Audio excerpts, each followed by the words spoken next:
Hello, my YouTube friends. Hari ini aku akan bikin video. Nah, videonya ini tuh tentang berapa sih pengeluaran saya dan teman-teman saya kira-kira ya ketika kita ini di Beijing. Nah, jadi berapa pengeluaran sehari-hari di Beijing? So, stay tune.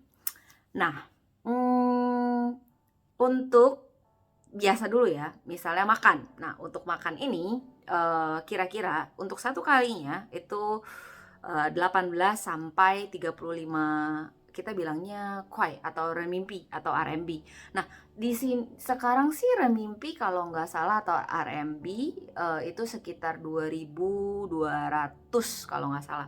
2.200 lah, kita buletin aja ya. Nah, jadi untuk sekali makan biasanya tuh 18 sampai 35 RMB. Nah, tapi kalau misalnya mau hemat, bisa juga kita misalnya belanja gitu dari luar gitu kan, terus itu masak sendiri di rumah. Nah, mungkin itu akan lebih murah kayak gitu. Nah, terus udah gitu kalau misalnya mau murah banget juga, kalian bisa namanya makan di kantin, karena di kantin itu makanannya murah-murah. Biasanya mungkin karena memang ada ini ya, dari pemerintah ada subsidi juga untuk kantin, jadi sehingga makanan-makanan di kantin tuh murah kayak gitu. Nah, untuk makanannya di kantin itu mungkin sekitar 10 atau kayaknya 8 sampai 15 RMB. Berarti kalau misalnya di kira-kira sekitar 40 ribuan lah kayak gitu, 20 sampai 30-40 ribuan lah kayak gitu. Nah, menurut aku sih agak mirip sama Jakarta ya kayak gitu. Dan di sana itu adalah ininya nasinya tuh banyak ya setengah mati. Jadi untuk orang-orang Indonesia yang maksudnya baru datang nih ke Beijing nanti gitu, jangan heran kalau misalnya di sana itu ada dua sebenarnya. Satu, nasinya itu banyaknya setengah mati, benar-benar kayak kalau di sini tuh bisa misalnya untuk kita gitu kan, satu mangkok nasi kayak gitu, kalau mereka itu biasanya bisa tiga piring yang biasa kayak di KFC kayak gitu, mungkin 3-4 kali nasinya itu kayak gitu, jadi banyak banget gitu. Jadi untuk cewek sih biasanya mungkin itu bisa dibagi tiga atau bisa bahkan bagi tiga sih mungkin. Nah, untuk cowok mungkin bisa kekenyangan pas waktu awal, tapi percaya deh kalau misal kalian makin lama makin di situ, kalian tuh akan semakin lama tuh semakin makan banyak nasi kayak gitu. Terus udah gitu juga di sana itu terkenal dengan minyaknya. Jadi kalau misalnya aku sering banget untuk kayak ngomong nih sama teman-teman aku yang nanya gitu kan ya, misalnya kalau misalnya dari satu mangkok kayak gini, minyaknya itu mungkin bisa segini kali kayak gitu. Jadi benar-benar banyak banget. Pas waktu awal ke sana gitu, kaget juga dengan minyaknya gitu. Tapi memang sejujurnya ya makin lama tuh makin terbiasa dengan ya minyaknya sebanyak itu gitu. Yang aku tahu nih, kalau aku nggak salah ya, katanya pas waktu zaman dulu kan susah gitu kan. Nah, jadinya bagaimana supaya untuk mengenyangkan perut, jadi makanya kenapa masakan itu ditaruh banyak minyak supaya orang-orangnya cepat kenyang kayak gitu. Nah, bahkan untuk ketika misalnya kayak kita di restoran gitu, biasanya tuh kita juga bisa ngomong sama apa namanya, seperti pelayannya gitu kan ya, kita bilang kayak tolong ya minyaknya disedikitin gitu, atau enggak dalam bahasa Mandarinnya biasanya bilang shaoyou gitu, jadi minyaknya didikitin kayak gitu. Nah, itu untuk makan. Terus udah gitu untuk transportasi, ini aku tanya ke temanku, karena sebenarnya tuh kalau di sana kalau misalnya kalian kuliah dan kalian tinggalnya di dorm kan memang nggak perlu untuk transportasi kan, maksudnya semua rata-rata tuh bisa diraih gitu kan dengan sepeda atau enggak dengan namanya motor listrik. Di sana motor listrik tuh murah banget. Kalau di sini waktu itu aku pernah kayak nanya sama Bang Gojek, berapa sih motor sekarang gitu. Ternyata motor tuh sampai 25 jutaan kayak gitu. Jadi buat aku, mahal juga ya kayak gitu aku bilang. Nah, tapi kalau misalnya motor listrik di sana itu murah banget. Jadi motor listrik itu kalau dulu sekitar 2000-an sampai 2500. Jadi kira-kira mungkin ya 5 juta sampai 6 jutaan lah gitu, itu untuk motor listrik kayak gitu. Itu untuk yang biasa. Kalau ada juga sih motor listrik yang maksudnya bisa sampai 100 kilometer segala macam, nah itu udah lebih mahal lagi kayak gitu. Nah, untuk transportasi biasanya gini, ini untuk teman aku yang apa namanya pulang pergi kerja segala macam naik subway segala macam, kira-kira satu minggu itu sekitar 100 RMB. 100 RMB berarti sekitar 200 ribuan. Harusnya sih nggak terlalu mahal ya, karena memang apalagi dulu tuh lebih apa namanya murah lagi gitu. Untuk subway dan untuk bus kayak gitu semua disamaratain 2 kuai per masuk subway kayak gitu. Jadi mau jauh mau deket pokoknya 2 kayak gitu. Terus udah gitu tapi sekarang udah enggak. Kalau misalnya yang kayak jauh lewat misalnya dari berapa kilometer itu jadi 3, 4 atau 5 gitu. Jadi lumayan berasa sih kayak gitu. Nah, terus udah gitu untuk duit dan data handphone, menurut aku ini yang enak banget di sana dan di sini tuh nggak ada. Untuk duit dan data handphone itu di sana tuh dia itu punya satu paketan, namanya paketnya itu Xuesong gitu. Xuesong itu artinya murid kan. Jadi ini namanya paketan murid. Dan good newsnya adalah paketan murid ini bisa dibeli sama kayaknya sama siapa aja deh. Karena dari aku pas waktu aku masih murid sampai aku udah kerja, aku tetap beli paketan itu.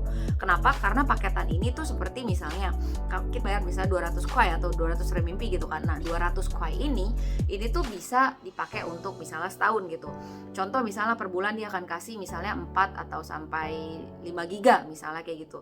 Terus udah gitu ya udah untuk teleponnya biasanya misalnya dia kasih gitu per bulannya bisa berapa menit gitu untuk telepon kayak gitu. Tapi kalau misalnya memang ada biaya-biaya lain ya kita memang harus pakai pulsa gitu. Tapi rata-rata kalau kata temenku soalnya aku tuh agak bodo amat gitu pakai data, jadi aku tetap aja, maksudnya kadang tuh aku suka masukin 100, masukin 200 lagi kayak gitu. Tapi kalau temanku tuh enggak, benar-benar ketika dia misalnya beli 200 koin untuk setahun ya itu untuk 1 tahun gitu. Jadi gitu untuk rumah. Nah, rumah ini yang biasanya banyak banget ditanyain sama orang-orang gitu, berapa sih harga sewa rumah di sana gitu. Nah, ini sewa apartemen di sana ya. Nah, apartemen itu menurut aku bisa dibilang ya ada 2 tipe sih. Satu yang lebih lama, istilahnya kayak apartemen lama, yang satu tuh udah di furnish baru. Nah, untuk yang di furnish lama itu mungkin memang mereka itu lebih murah ya, mungkin sekitar menurut aku masih ada yang 1.800 sampai 2.300-an, tapi ya itu kayak ya gelap, agak kotor, segala macam kayak gitu. Jadi mungkin sekitar 4 juta sampai 5 juta per bulan. Di sini yang mahal banget, karena kan kos-kosan di sini harusnya nggak sampai segitu ya. Di Jakarta maksudnya. Nah, untuk yang yang lebih bagusan lagi. Nah, jadi beda ya. Misalnya ini kita dalam satu apartemen nih gitu kan. Nah, dalam satu apartemen ini biasanya tuh dia akan dibagi gitu. Ada yang 2 bedrooms, ada yang 3 bedrooms gitu kan, atau enggak ada yang 4. Jarang sih kayaknya ada yang 5. Ada yang 11 sih sebenarnya. Cuma kalau 11 tuh udah kayak atas bawah kayak gitu. Nah, contoh ya misalnya nih 2 bedrooms atau 3 bedrooms. Nah, itu juga semakin banyak bedrooms akan semakin murah kayak gitu. Terus dia tuh besarnya ruangan juga mempengaruhi, udah jelas dong. Nah, untuk yang misalnya single deh misalnya, yang single atau studio.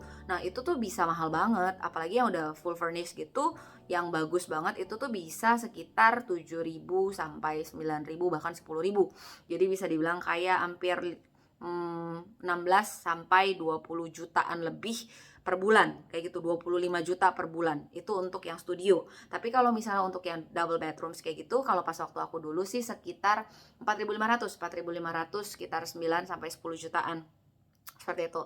Nah, untuk rumah ini juga di sana itu cara bayarnya adalah dia bisa pilih 3 bahkan 4 sih sebenarnya. 4 deh. Satu adalah bayar per bulan, yang kedua adalah bayar per 3 bulan, 6 bulan, setahun. Kalau misalnya kan kita kan biasanya tuh di sana itu ada namanya agen rumah, atau di sana tuh bilangnya jongcie.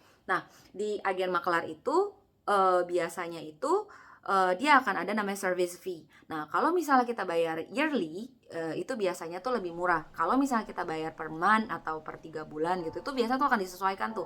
Biasanya kalau misalnya per month bayar service fee-nya itu seharga 1 bulan sewa rumah. Jadi kalau misalnya sewa rumah kalian itu misalnya 4.500, berarti agen rumahnya itu juga 4.500 kayak gitu. Tapi kalau misalnya kalian mau bayar setahun langsung di muka, nah service fee ini bisa lebih rendah kayak gitu. Terus itu juga ada uang jaminan juga 1 bulan, sama kayaknya itu sih. Nanti kalau misalnya memang kalian yang pernah tinggal di Beijing boleh komen di bawah kalau misalnya aku salah ya, atau ada yang kurang kayak gitu.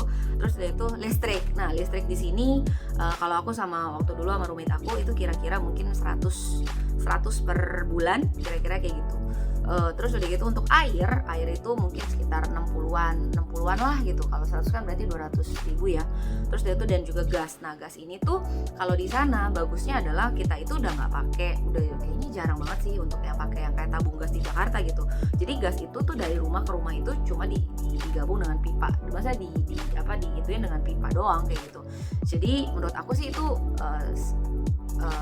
safe banget sih, aku berasa kayak gitu, dan jarang banget terjadi kebakaran sejujurnya di sana kayak gitu. Terus udah itu untuk biasanya gas itu dipakai untuk itu dan juga untuk air panas kayak gitu. Biasa di setiap rumah pasti ada air panas. Kenapa? Karena di Beijing itu negara 4 musim kayak gitu.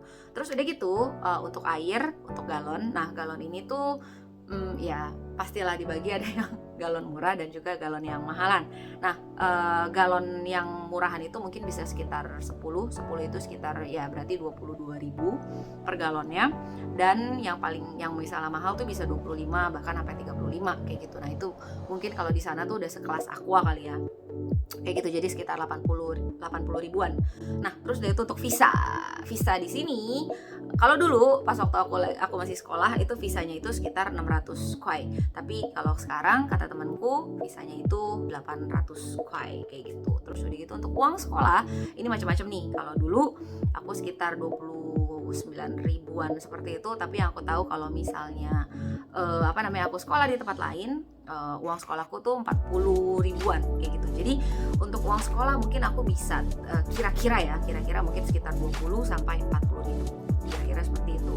Nah, tapi ketika kita di kesana bukan cuma misalnya kita ambil kuliah doang kita baru bisa kesana, tapi misalnya kita juga bisa ngambil namanya Chinese course. Nah, Chinese course di sini itu tuh biasanya tuh mungkin sekitar 12-an ribu sampai 15-an ribu, kira-kira segitu, mungkin sekitar 30 juta itu per semester. Satu semesternya itu ada 4 bulan kalau nggak salah, ya 4 bulan, karena kita harusnya sih 2 bulannya itu libur kayak gitu. Untuk les-lesan di sana juga ada les-lesan, les Mandarin namanya. Les Mandarin di sana itu mungkin lebih murah, dan ada beberapa les-lesan tuh yang bisa provide visa.